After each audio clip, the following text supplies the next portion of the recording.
नमस्कार दोस्तों, मैं वैभव अंशराज आपका स्वागत करता हूं तक्षशिला ट्यूटोरियल के ऑनलाइन चैनल पे। दोस्तों, हम लोग बात कर रहे थे क्लास 12th के फिजिक्स के चैप्टर नंबर 6 पर, जिसका नाम था विद्युत चुंबकीय प्रेरण। दोस्तों, विद्युत चुंबकीय प्रेरण में हमने पहला लेक्चर 6.1 कंप्लीट कर लिया था। आज हम लोग बात करेंगे लेक्चर 6.2 के बारे में। और दोस्तों, आज के सेशन का जो पहला टॉपिक है वो है लेंज का नियम। देखिए दोस्तों, लेंज लॉ जो होता है वो एक छोटा सा लॉ है, लेकिन वो काफी उसका मतलब उसका अर्थ जो है वो काफी ब्रॉड है। ठीक है, उसके एप्लीकेशन बहुत ज्यादा होते हैं। ठीक है, आप जगह जगह पे मतलब विद्युत चुंबकीय प्रेरण के भीतर इस पूरे ब्रांच के, इस पूरी शाखा के, ये पूरी अपने आप में एक शाखा है। ठीक है, तो विद्युत चुंबकीय प्रेरण शाखा के भीतर आप ये देखेंगे कि जगह जगह पे विद्युत चुंबकीय प्रेरण में लेंज का नियम लागू हो रहा होगा। ठीक है, इसके बहुत सारे एप्लीकेशन है, तो हम लोग वन बाय वन करके सब पे बात करेंगे। ठीक है, ओके, पहले समझते हैं लेंज का नियम क्या है। देखिए दोस्तों, लेंज का नियम केवल ये बताता है, अभी तक आपने फैराडे के नियम में ये पढ़ा था कि अगर किसी बंद कुंडली से गुजरने वाले चुंबकीय फ्लक्स के मान में परिवर्तन होगा तो उस कुंडली के सिरों के मध्य एक विभवांतर उत्पन्न हो जाएगा। अगर कुंडली बंद है तो उसमें एक धारा भी प्रवाहित होगी, और इसी धारा को हम लोग बोलते हैं प्रेरित धारा, और जो विभवांतर उत्पन्न हो रहा था उसे हम लोग बोल रहे थे प्रेरित विद्युत वाहक बल या प्रेरित विभवांतर। ठीक है, अगर हम बात करते हैं प्रेरित धारा की, ठीक है, या प्रेरित विभवांतर की, तो लेंज ने केवल इतना बताया था कि प्रेरित विद्युत धारा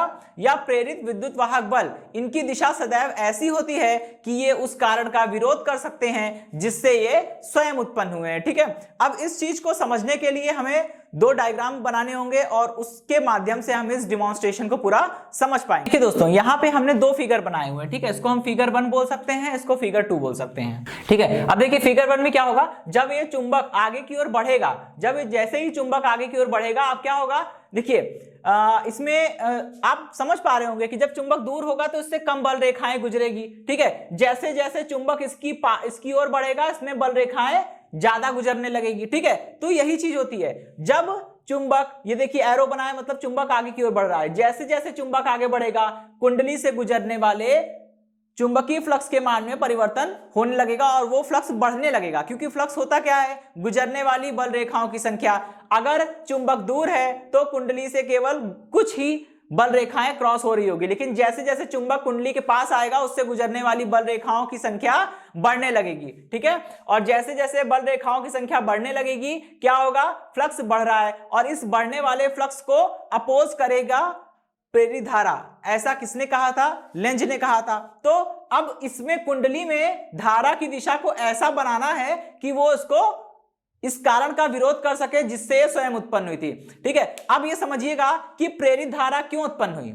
प्रेरित धारा इसलिए उत्पन्न हुई क्योंकि चुंबकीय फ्लक्स के मान में परिवर्तन हुआ। ठीक है, और चुंबकीय फ्लक्स के मान में परिवर्तन क्यों हुआ, चुंबकीय फ्लक्स के मान में परिवर्तन इसलिए हो रहा है क्योंकि यहां पे देखिए क्या है, ये चुंबक जो है वो कुंडली की ओर गति कर रहा है। ठीक, जब चुंबक कुंडली की ओर आएगा तो फ्लक्स का मान बढ़ जाएगा, जब चुंबक कुंडली से दूर जाएगा तो फ्लक्स का मान कम हो जाएगा। यहां पे कुछ वही हो रहा है। ठीक है, तो चुंबक के आगे आने पर फ्लक्स बढ़ा, पीछे जाने पर फ्लक्स घटा, यही काम तो हो रहा है ना, बिल्कुल वही काम हमको यहां पे समझना है। ठीक, जब चुंबक आगे आएगा तो फ्लक्स बढ़ेगा, और फ्लक्स बढ़ेगा तो अब धारा की दिशा को ऐसा रखना है कि ये फ्लक्स बढ़ने से रुक जाए, मतलब ना बढ़े। और अगर इस फ्लक्स को बढ़ने से रोकना है तो इस चुंबक को आगे नहीं आने देना होगा, और इस चुंबक को आगे ना आने दे इसके लिए हमें क्या करना पड़ेगा, इसके लिए हमें इस कुंडली में धारा की दिशा को ऐसा बनाना है कि ये वाला सिरा क्या किसकी तरह बिहेव करे, ये वाला सिरा नॉर्थ की तरह बिहेव करे, और ये वाला सिरा साउथ की तरह बिहेव करे। मैं अभी आपको एक डायग्राम बनाऊंगा, देखिए यहां पे हम लोग समझ सकते हैं। इसको देख रहे होंगे, ये थोड़ा एन की तरह लग रहा है। ठीक है, बिल्कुल, और एस, ये एस की तरह लग रहा है। ठीक, अब आप देख रहे होंगे जो एन है, इसको ध्यान से देखिए, ये ऐसे ये एरो इसका जो है वो ये दिशा दिखा रहा है, मतलब एंटी क्लॉकवाइज। ठीक है, नॉर्थ क्या दिखाता है, एंटी क्लॉकवाइज डायरेक्शन को दिखाता है, और साउथ क्या दिखाता है, क्लॉकवाइज डायरेक्शन को दिखाता है।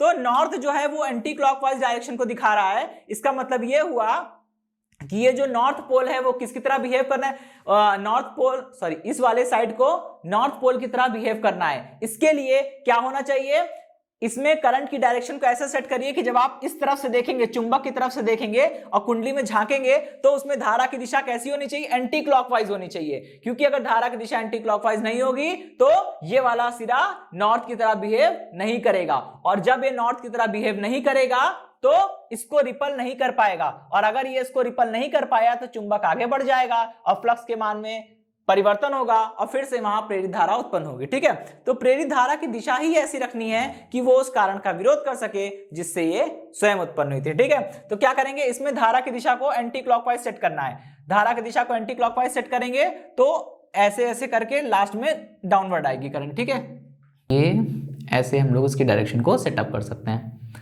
ठीक है, चलिए ये हो गया। अब इसमें करंट की डायरेक्शन तो हमें पता ही चल गई है। ठीक है, अब आइए सेकंड फिगर पे चलते हैं। सेकंड फिगर में भी देखिए क्या हो रहा है, चुंबक का जो साउथ पोल है वो कुंडली की ओर बढ़ रहा है। जैसे जैसे चुंबक का साउथ पोल कुंडली की ओर बढ़ेगा क्या होगा, कुंडली से गुजरने वाले फ्लक्स के मान में फिर से बढ़ोतरी होना शुरू हो जाएगी, और चुंबकीय फ्लक्स के मान में चाहे बढ़ोतरी हो चाहे कमी हो, बस परिवर्तन होना चाहिए, और परिवर्तन अगर हो गया तो वहां पे जो है वो एक प्रेरित धारा उत्पन्न होगी। अब लेंज का नियम कहता है कि प्रेरित धारा की दिशा को इस प्रकार बनाना है, प्रेरित धारा को इस प्रकार बनाना है कि वो उस कारण का विरोध करे जिससे ये स्वयं उत्पन्न हुई थी। अब आप समझिए भाई, इस वाली कुंडली में प्रेरित धारा क्यों उत्पन्न हुई है, क्योंकि इस कुंडली में जो है वो फ्लक्स परिवर्तन हो रहा है, और कुंडली में फ्लक्स परिवर्तन हो रहा है तो कुंडली में प्रेरित धारा आ रही है। अब ऐसा क्या करें कि प्रेरित धारा उत्पन्न ना हो। प्रेरित धारा के उत्पन्न होने का कारण था फ्लक्स परिवर्तन, और फ्लक्स परिवर्तन को अगर रोकना है तो इस चुंबक को आगे आने से रोकना होगा। ठीक है, बिल्कुल वही चीज है। तो जैसे यहां था, बस वहां पे नॉर्थ था, यहां साउथ था। अब आपको पता है इस चुंबक को आगे आने से रोकना है तो इसमें डायरेक्शन ऐसी बनानी होगी कि ये साउथ पोल की तरह बिहेव करे और ये नॉर्थ पोल की तरह बिहेव करे। ठीक है, आपको पता है अगर कुंडली के किसी एक सिरे से हम झांके और उसमें धारा की दिशा क्लॉकवाइज हो तो समझ लीजिएगा वो वाला पोल साउथ पोल है। अगर हम कुंडली के जिस सिरे से झांक रहे हैं उस सिरे से देखने पर धारा की दिशा एंटी क्लॉकवाइज आती है, ठीक है, एंटी क्लॉकवाइज आती है तो समझ लीजिएगा वो नॉर्थ पोल है। तो अब इसमें करंट की डायरेक्शन को ऐसा सेट करना है कि वो साउथ पोल बनाए, मतलब कि क्लॉकवाइज बनाना है इसे। ठीक है, तो ये अपवर्ड और यहां से ये डाउनवर्ड।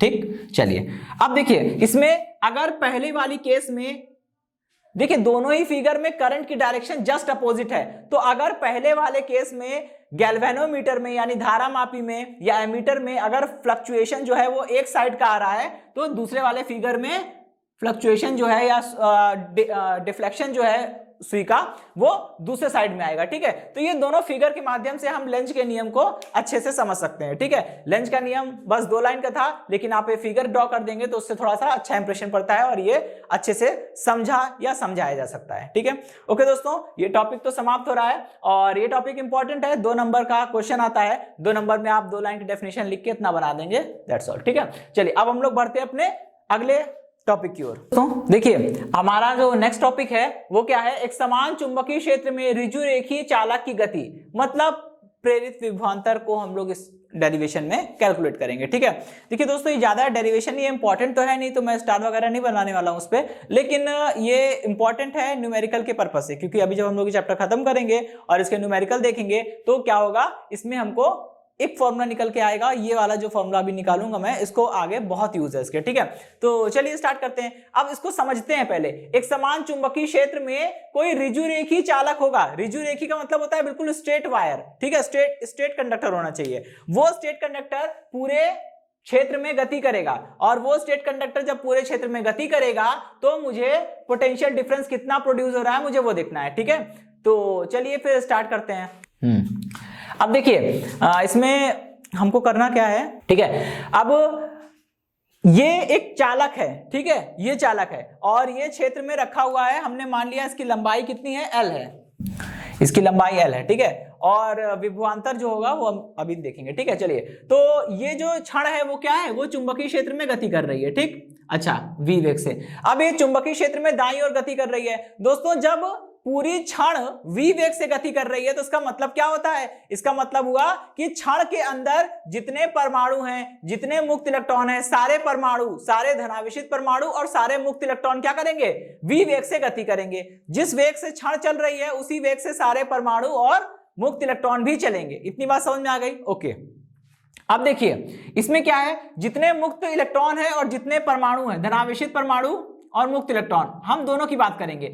अब इसमें असंख्य धनावेशित परमाणु होंगे और असंख्य मुक्त इलेक्ट्रॉन होंगे। इतने ढेर सारे मुक्त इलेक्ट्रॉनों को तो हम यहां बना नहीं सकते, तो क्या करेंगे, केवल एक धनावेशित परमाणु को बना रहे हैं समझने के लिए और एक इलेक्ट्रॉन को बना रहे हैं। ठीक है, यहां पे ये एक इलेक्ट्रॉन है।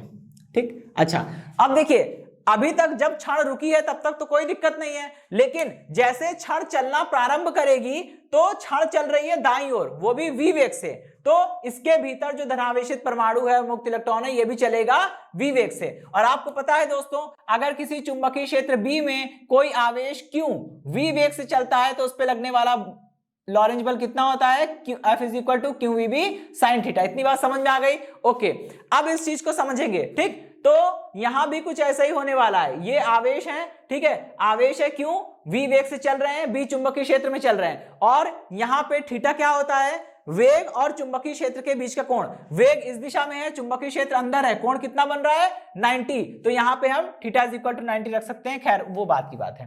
ठीक, तो देखिए मेरे कहने का मतलब ये है कि जैसे ये क्षण चलना प्रारंभ करेगी, इसके भीतर के मुक्त इलेक्ट्रॉन और धनावेशित परमाणु भी चलना प्रारंभ करेंगे। अब समझिए, चुंबकीय क्षेत्र लगा हुआ है, आवेश गति कर रहा है चुंबकीय क्षेत्र में, और आप जानते हैं कि अगर चुंबकीय क्षेत्र में कोई आवेश गति कर रहा है तो उस पर लॉरेंज बल लगेगा। तो इसी प्रकार धनावेशित परमाणुओं और मुक्त इलेक्ट्रॉनों पे लगने वाले लॉरेंज बल का मान कितना होगा? ठीक है, धनावेशित परमाणु एवं मुक्त इलेक्ट्रॉनों पर लगने वाले लॉरेंज बल का मान कितना हो जाएगा? ये हो जाएगा Fm is equal to Q V B, और ये हो जाएगा साइन 90। ठीक है, साइन 90। ठीक है, चलिए अब यहां पे साइन 90 कितना हो जाएगा दोस्तों? साइन 90 तो 1 हो जाएगा, क्योंकि आप देख रहे हैं चुंबकीय क्षेत्र अंदर है और वेग इस दिशा में है, तो कोण कितना बन रहा है 90, तो साइन 90 1 हो गया। ठीक है, ये क्वेश्चन नंबर 1 आ गई। ठीक, अच्छा अब हम लोग बात करेंगे दूसरी चीज पर। ठीक है, देखिए जब इलेक्ट्रॉन पर, अब इसकी दिशा वगैरह भी निकाल लेते हैं। देखिए भाई, इतना तो तय है कि दोनों ही आवेशित कण हैं, तो इलेक्ट्रॉन पर भी बल लगेगा, लॉरेंज बल लगेगा, और धनावेशित परमाणु पे भी लगेगा। अब बात ये उठती है कि इन बलों की दिशा क्या होगी, इस चीज को समझेंगे। ठीक है, तो फ्लेमिंग के बाएं हाथ का नियम यूज करके हम लॉरेंज बल की दिशा निकाल सकते हैं। भाई फ्लेमिंग के बाएं हाथ का नियम कहता है कि ये चुंबकीय क्षेत्र है, ये धारा की दिशा है और ये बल है। ठीक है, तो चुंबकीय क्षेत्र किधर है, अंदर की ओर, धारा की दिशा। भाई धनावेशित कण जिस दिशा में चलेगा, धारा उसी दिशा में चलेगी, तो ये धारा की दिशा, ये चुंबकीय क्षेत्र की दिशा, ऊपर लगेगा बल, तो सारे धनावेशित कण किधर आ जाएंगे, जे सिरे पर आ जाएंगे। ठीक है, इसी प्रकार जब ऋणावेशित कण भी तो चलेगा, जब ऋणावेशित कण क्षेत्र की दिशा, जब ऋणावेशित कण दाईं ओर चलेगा तो धारा इसके अपोजिट बाईं ओर चलेगी। ठीक है, तो अब वही फ्लेमिंग के बाएं हाथ का नियम लगाएंगे, बस धारा की दिशा को ध्यान में रखते हुए। भाई चुंबकीय क्षेत्र अंदर है और धारा बाईं ओर है, तो इलेक्ट्रॉन पे लॉरेंज बल किधर लग रहा है, नीचे की ओर, तो ऐसे ही जितने इलेक्ट्रॉन है सब जो है वो के सिरे पर आ जाएंगे। ठीक, समझिएगा कैसे कैसे यहाँ पे सारे बल लग रहे हैं। ठीक, तो इस पे लगा लॉरेंज बल, ऊपर की ओर लग रहा है, तो सारे धनावेशित कण जो है वो सिरे जे की ओर भागने लगे, और इलेक्ट्रॉनों पे जो लॉरेंज बल लग रहा है, ठीक है, वो नीचे की ओर लग रहा है, तो सारे इलेक्ट्रॉन जो है वो के सिरे पर आके इकट्ठा हो जाएंगे, और सारे पॉजिटिव चार्ज जो है वो जे सिरे पर आके इकट्ठा हो जाएंगे। ठीक है, तो इतनी बात तो समझ में आ गई। अच्छा अब क्या करना है, अब इस पे हमें ये देखना है कि जब थोड़ी दूर क्षण चल चुकी होगी तो जे सिरे पर और के सिरे पर इतने पॉजिटिव और निगेटिव चार्ज डेवलप हो जाएंगे कि अब ये पॉजिटिव चार्ज है, ये निगेटिव चार्ज है, तो दोनों सिरों के बीच में एक विभवांतर उत्पन्न हो जाएगा। ठीक है, और अगर ये विभवांतर v है और क्षण की लंबाई l है, तो इनके बीच उत्पन्न वैद्युत क्षेत्र का मान कितना हो जाएगा? देखिए क्षण के सिरे j एवं k के मध्य उत्पन्न वैद्युत क्षेत्र कितना हो जाएगा? ये वैद्युत क्षेत्र हो जाएगा E is equal to v upon में l। ठीक है, इक्वेशन नंबर 2। बात समझ में आ गई? ओके, अब क्या करना है, अब हमें थर्ड चीज को देखनी है। अब आप समझिएगा, जब जे सिरे से के सिरे की ओर एक इलेक्ट्रिक फील्ड डेवलप हो गई है, क्योंकि आपको पता है पॉजिटिव टू नेगेटिव चार्ज एक इलेक्ट्रिक फील्ड सेटअप हो जाती है। कहां पढ़ा था?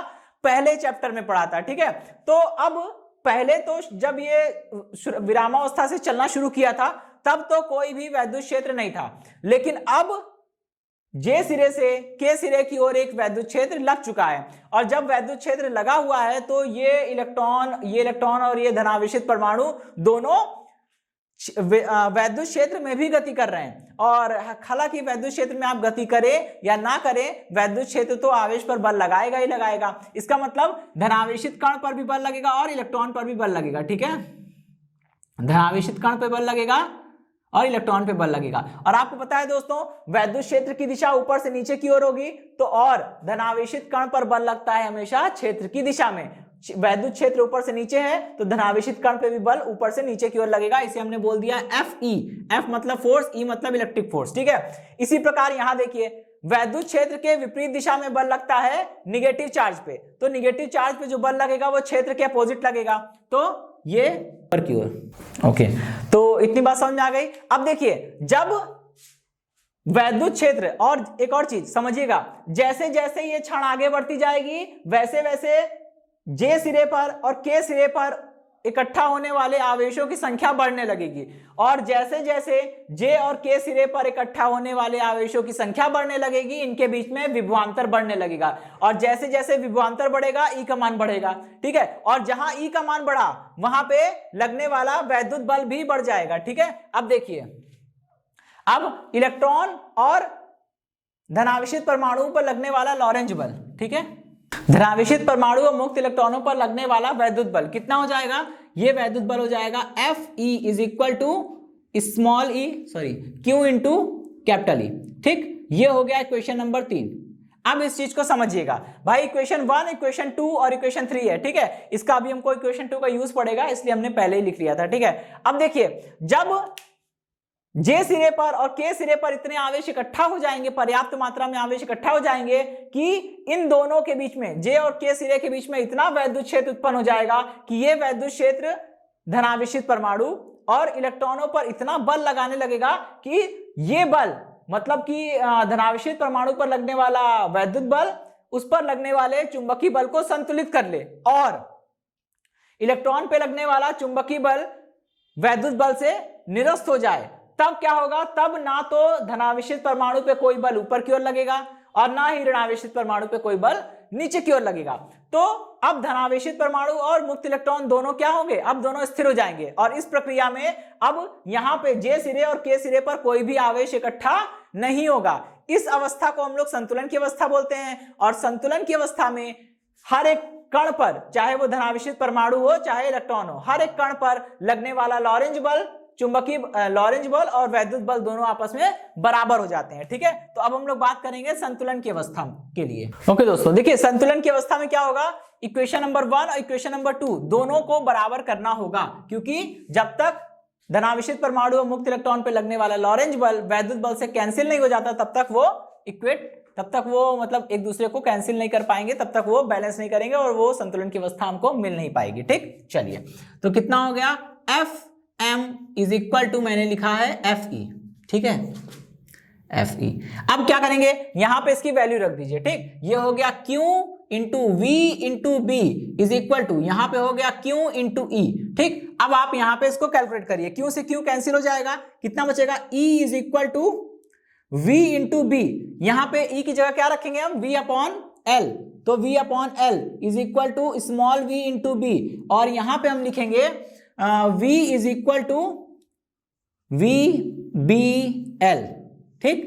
ये आ गई हमारी इक्वेशन नंबर 4, ठीक है। अच्छा, ये तो एक जनरल इक्वेशन निकल कर आ गई है। अगर दोस्तों मान लीजिए कभी ऐसा होता है कि कोई जरूरी तो है नहीं कि हमेशा क्षण जो है वो चुंबकीय क्षेत्र के लंबवत गति करेगी, हो सकता है वो क्षण चुंबकीय क्षेत्र के साथ थीटा कोण बनाते हुए गति कर रही हो। अगर वो क्षण चुंबकीय क्षेत्र के साथ थीटा कोण बनाते हुए गति करेगी तो हमको इसी समीकरण में थोड़ा सा चेंज करना पड़ेगा। क्या चेंज होगा? v की जगह पे v sin थीटा रखना होगा, क्योंकि आप जानते हैं कि अगर मान लीजिए चुंबकीय क्षेत्र की दिशा ये है अंदर की ओर, और मान लीजिए क्षण की गति की दिशा ये है, ठीक है, तो कोण कितना बन रहा है दोस्तों? चुंबकीय क्षेत्र मान लीजिए इस दिशा में है और क्षण जो है वो इस दिशा में गति कर रही है।